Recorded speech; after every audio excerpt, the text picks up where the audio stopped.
All right, welcome back, everyone. Today we have 2010. Kobe got his revenge. Obviously that year was legendary. For Kobe. For 2 years, Kobe The Bryant year of his fifth couldn't- ring. Definitely, and it was revenge. Against the Celtics for the 2008 loss in the finals. One of my favorite years ever. From Kobe. But yeah, let's go. escape a single image. Not a highlight, not a poster dunk, a scoreboard. Boston 131, Lakers 92. Yeah. Game 6 of the 2008 finals, a 39-point blowout on their home floor. The Damn most it. humiliating loss of his career. And for 730 days, that number lived in Kobe's head until he decided to do something about it.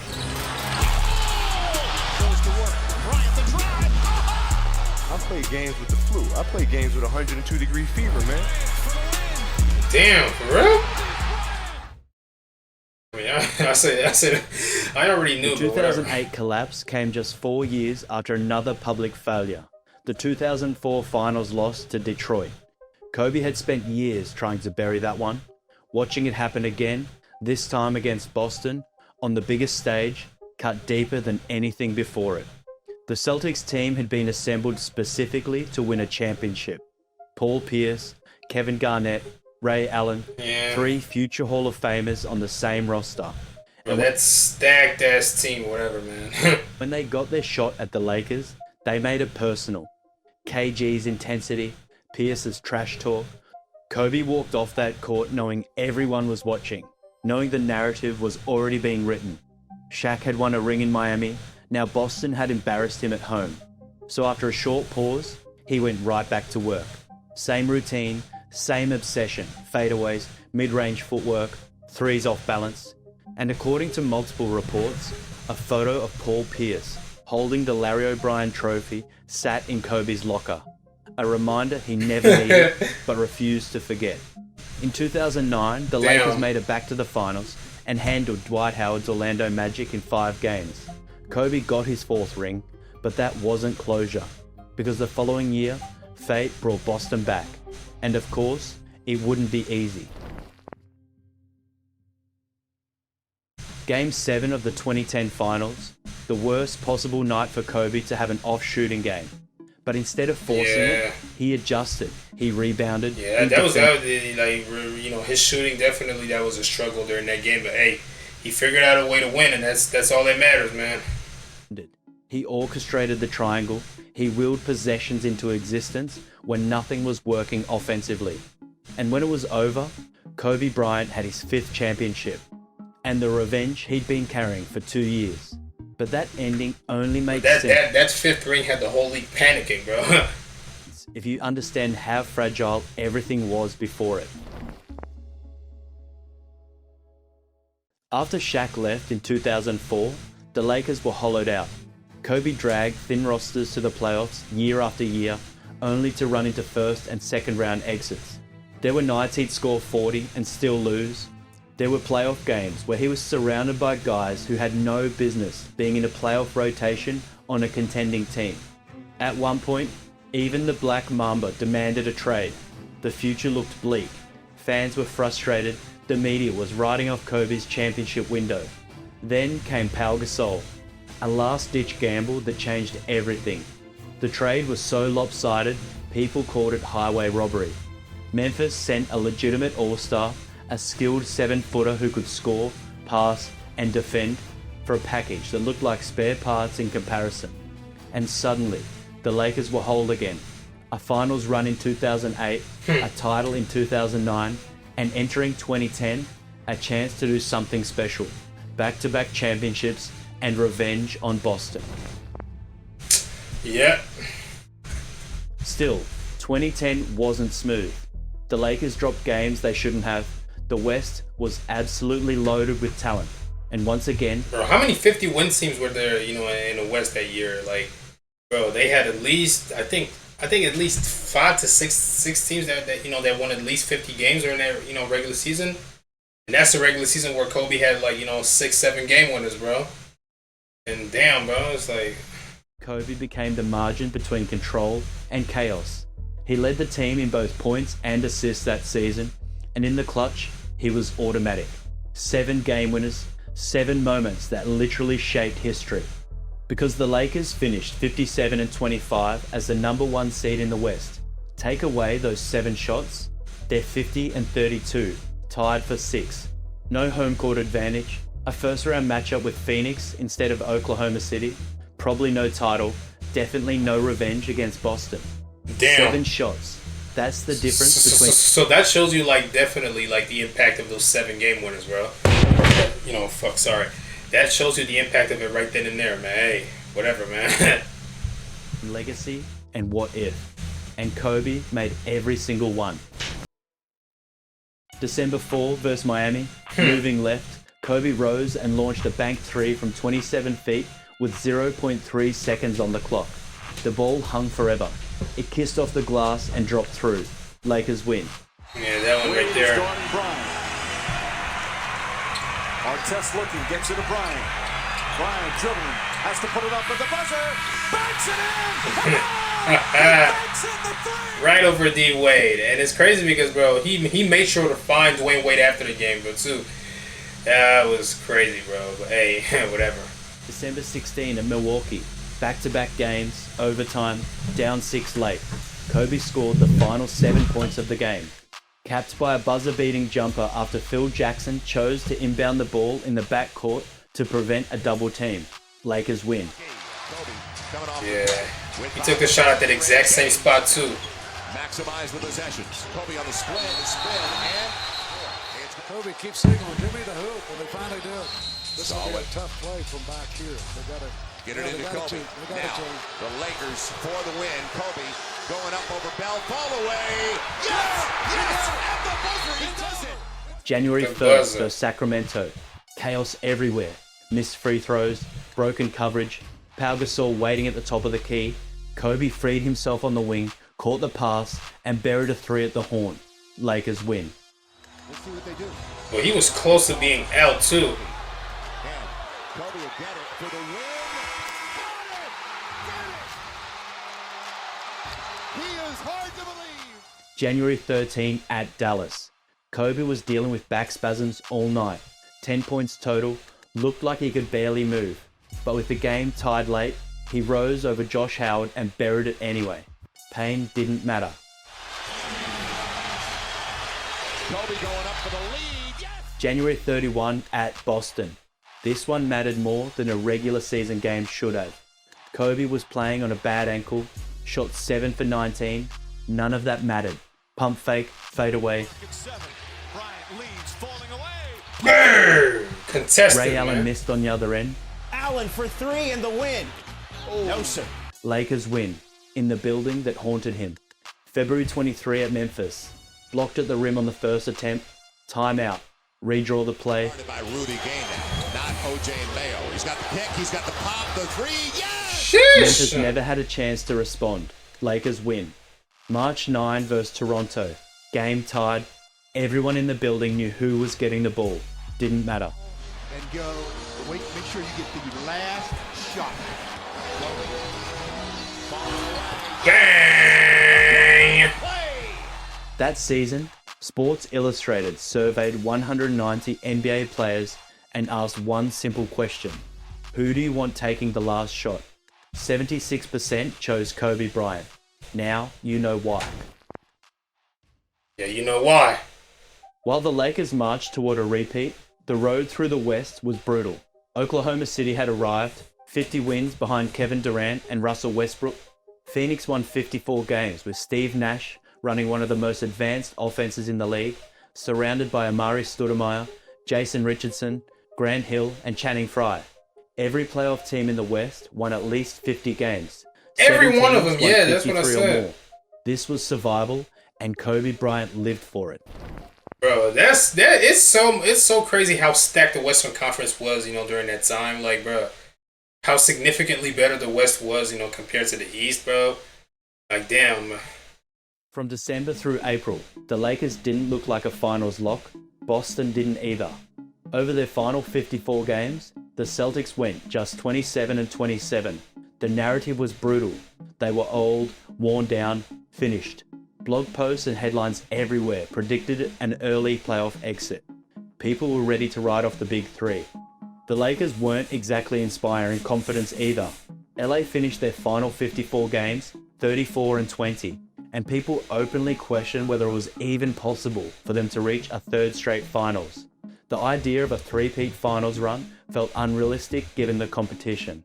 And honestly, for stretches, it looked that way. Kobe was still playing well when 2010 rolled around, but his final games of the regular season raised eyebrows. There were nights where the shots simply weren't falling. 5 for 23 performances that made it fair to wonder if the Lakers were running out of gas at the worst possible time. This didn't look like the Black Mamba we were used to watching, but Kobe knew exactly what he was doing. Kobe sat out the final 2 regular season games, fully loading up for the playoff opener against a young, fearless Oklahoma City Thunder team led by Kevin Durant. The Lakers handled business early, taking a 2-0 series lead and making it look routine. Veteran team, championship poise, same old story. Then the Thunder roared back. OKC won the next 2 games, tying the series and flipping the narrative overnight. Suddenly, it was LA being labelled old, slow, and vulnerable.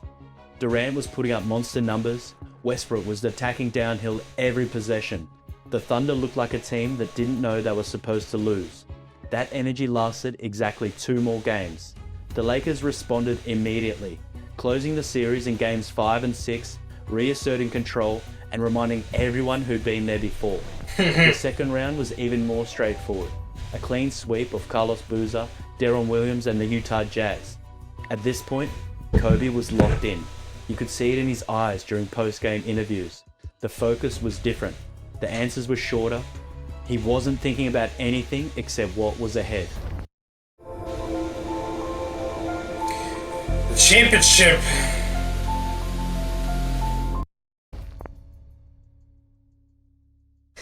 Then came Phoenix, Steve Nash, Amari Stoudemire, Grant Hill, a fast, advanced offense that many people believed could reach the finals. The Suns had been torching teams all season with their pace and spacing. They had shooters everywhere. They had a point guard who could pick apart any defense. But all of that only mattered if they could stop Kobe Bryant, and they couldn't. Kobe tore through Phoenix, averaging 33.7 points, 8.3 assists, and 7.2 rebounds per game. Damn. He punished the Suns with shot after shot, many of them pure, you gotta be kidding me moments. Contested fadeaways, step-back threes with a hand in his face, attacks to the rim through traffic that had no business going in. There was no scheme that worked, no adjustment that made a difference. Phoenix threw everything they had at him, and Kobe kept coming. His greatness carried the Lakers right back to the NBA Finals. And this time, Boston was waiting. They were waiting, eh? The finals started with a split. In Game 1 at Staples Center, the Lakers came out aggressive and disciplined. Kobe Bryant led the way with 30 points, Pau Gasol dominated inside, and LA took a 102-89 victory to grab the first edge in the series. The home crowd was electric. It felt like the start of something special. But Boston answered in Game 2. Ray Allen buried a record-setting 8 three-pointers, looking absolutely unconscious from deep. The Celtics won 103-94, holding Kobe to an 8 for 20 shooting night and leveling the series 1 apiece. When the series shifted to Boston, the Celtics made life even tougher. TD Garden was rocking, the crowd was relentless, and the Lakers dropped 2 of those 3 games on the road. Derek Fisher was good in that game, In Game I think. 4, Kobe poured in 33 points, and in Game 5 he had 38. But Boston's defense clamped down as a unit, holding LA under 90 points each time. The Celtics took a 3-2 series lead, heading back to Los Angeles. One more win for Boston, and Kobe's nightmare comes back. Another finals loss to the Celtics, another summer watching Paul Pierce celebrate. Up 3-2, Boston was 1 win away from finishing the job. They didn't get it. The Celtics dropped 2 straight games, including one of the grittiest, most physical Game 7s the finals has ever seen. A defensive rock fight where every possession felt like it weighed a ton.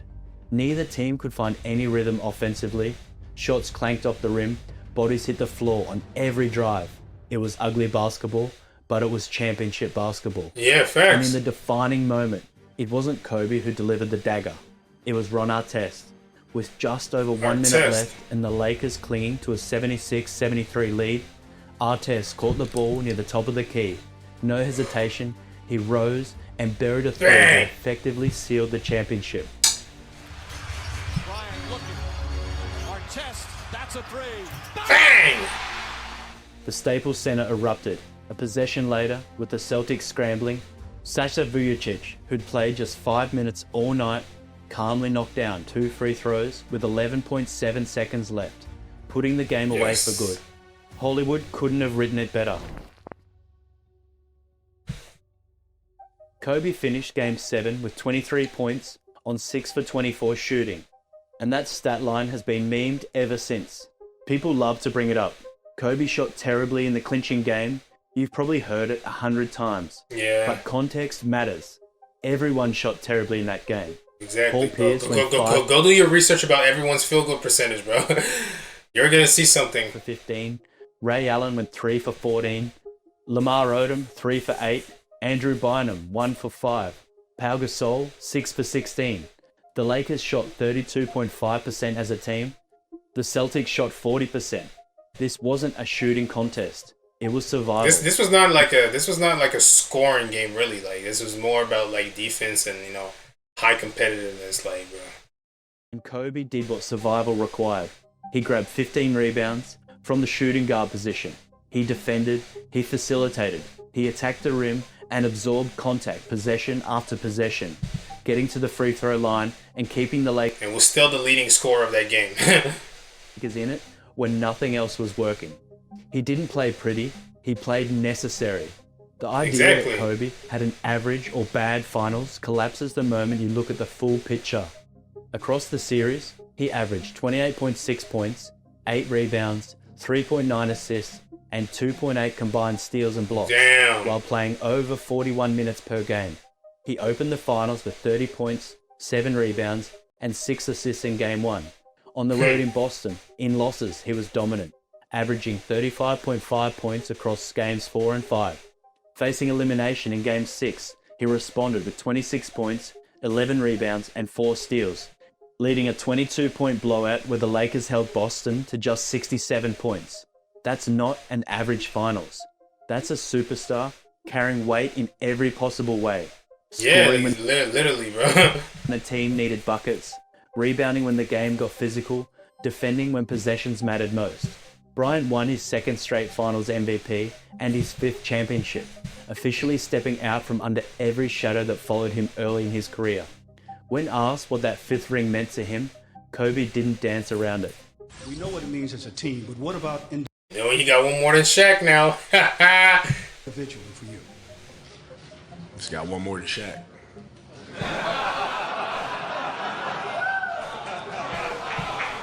So you can take that to the bank.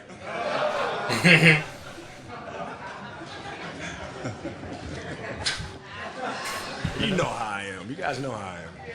I don't forget anything. That was Kobe, petty and great in equal measure. Yes, sir. He earned Motivated by that. slights, both real and imagined, and absolutely relentless when it came to proving people wrong. And zooming out, the 2010 title wasn't a fluke. It was the peak of a historic run. From 2008 to 2010, the Lakers finished first in the West every year, winning at least 57 games per season in one of the most stacked conferences in league history. They won Exactly. 3 straight finals and won back-to-back championships, battling through a West that included the Spurs' Big Three, Dirk's Mavs, Nash's Suns, the Nuggets with Melo and Chauncey Billups, a rising Thunder with Durant and Westbrook, and multiple 50-win teams every single year. In 2010 alone, This was really, you know, like, competitive, bro. Like, they really stacked, bro. Western Conference was so stacked during that time, bro. Arguably at its strongest ever. Lakers beat 3 50-plus win teams in the playoffs, then avenged their 2008 humiliation against the Celtics squad that had just taken down a 61-win LeBron-led Cavs team in the Eastern Conference. Yeah. It was mileage, it was pressure, it was legacy on the line every single night, and Kobe didn't blink. This wasn't about efficiency charts or pretty box scores. This was about revenge, endurance, and winning the hardest championship of his career, exactly the way the Black Mamba always said he would. The 2010 championship wasn't just another ring for Kobe. It was proof. Proof that the 2008 loss didn't define him. Proof that he could carry a team through adversity.